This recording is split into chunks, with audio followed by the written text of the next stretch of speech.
Oi pessoal, tudo bem com vocês? Hoje eu vim falar sobre as universidades e o regime militar do Rodrigo Pato Sá Mota. Recebi esse livro da editora Zahar e ele faz parte de uma coleção de publicações relativas aos 50 anos do golpe militar, né, que foi em 1964. Os outros dois livros que foram publicados nessa coleção foram A Ditadura que Mudou o Brasil, 50 anos do golpe de 1964, do Daniel Arão Reis, Marcelo Ridente e Rodrigo Pato Sá Mota. O segundo foi o Ditadura e Democracia no Brasil, do Daniel Arão Reis. Então esse aqui, daí do Mota.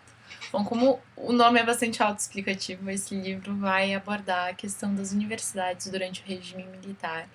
E logo no comecinho eu descobri uma coisa que eu não sabia, que é muito do modelo nosso universitário de hoje, foi montado na época da ditadura, né? Então, tanto muitas universidades surgiram nesse período, como o modelo com que os cursos são organizados, como entra, quantas vagas, enfim, esse tipo de coisa mais prática.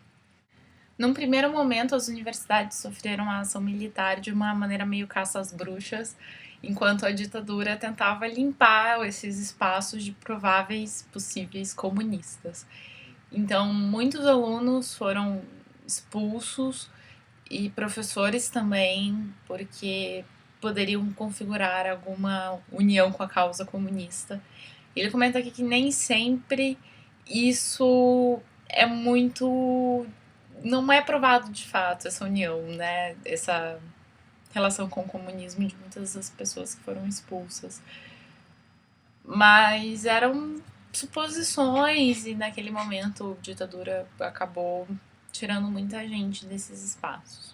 Num segundo momento que começaram reformas mais relativas à estrutura das universidades, às propostas das universidades, houve também uma influência norte-americana nesse processo, uma tentativa de fazer com que o modelo fosse mais parecido com o deles. Outra coisa interessante que ele fala é que o projeto Rondon, que existe até hoje, foi uma das invenções da ditadura militar, com a intenção de intercâmbio, tanto entre pessoas das universidades irem para os outros lugares mais do interior, quanto as pessoas do interior terem contato com essas pessoas da universidade.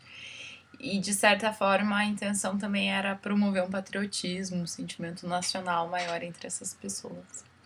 Então, a onda de repressão da ditadura nas universidades começou em 64 e teve uma segunda onda depois do AI-5, então ali por 68 e 69.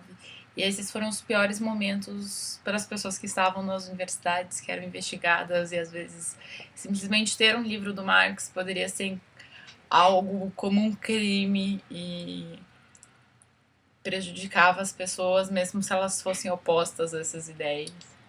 Eu achei interessante a maneira com que o autor conseguiu se manter neutro diante do tema, porque ele aborda tanto alguns aspectos positivos da ditadura militar, de algumas mudanças que foram interessantes para a universidade, como as outras que não foram, e o autor consegue abordar esses dois lados de uma maneira muito interessante.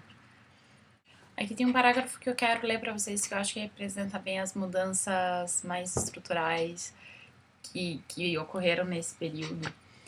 As reformas implantadas pelo regime militar mudaram uma face do sistema de ensino superior brasileiro. Antes de 1964, não havia universidades na plena acepção do termo, apenas agregados de faculdades praticamente autônomas, com reitorias que desempenhavam um papel decorativo. Com exceções de alguns laboratórios dos centros mais avançados, a infraestrutura de pesquisa era escassa e as oportunidades para cursar a pós-graduação ainda menores. Com o advento do projeto modernizador autoritário, as então modestas universidades receberam recursos e equipamentos que as tornaram instituições mais relevantes para o país. Mas ainda assim, outra questão que ele aborda é como o espaço da universidade ficou um pouquinho menos livre de pensamento, no sentido, não que a ditadura não fizesse isso em outros círculos, fazia nas universidades em tantos outros lugares, mas de repressão mesmo de outras ideias contrárias àquelas que desacreditavam. Uma outra coisa que eu queria dizer, o Rodrigo Pato Sá Mota é professor da UFMG no curso de História, e esse texto tem um tom um pouco acadêmico.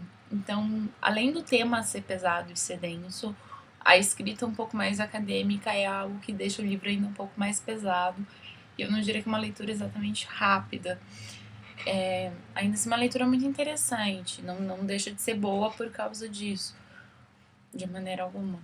Mas é um livro que exige um ritmo um pouco mais lento, exige uma leitura por um tempo um pouco maior. Um outro aspecto interessante é que esse livro comenta um pouquinho também de assuntos afins com editoras que também foram investigadas pelo governo militar para que soubesse se elas estavam tendo alguma relação ou não, e até comenta um pouquinho, tem alguns documentos, e eu acho sempre legal ver esses documentos falando sobre casos de editoras, de professores, enfim, sobre demissões de professores de várias universidades, por aí vai. Inclusive, uma das que mais foram atingidas, pelo menos no primeiro momento, foi a UNB, porque era uma universidade que juntava gente de muitos lugares e eles, enfim, acreditavam que era algo mais perigoso. Enfim, gente, é isso. Se alguém quiser me perguntar alguma coisa ainda sobre o livro, é só deixar ali nos comentários. E até logo.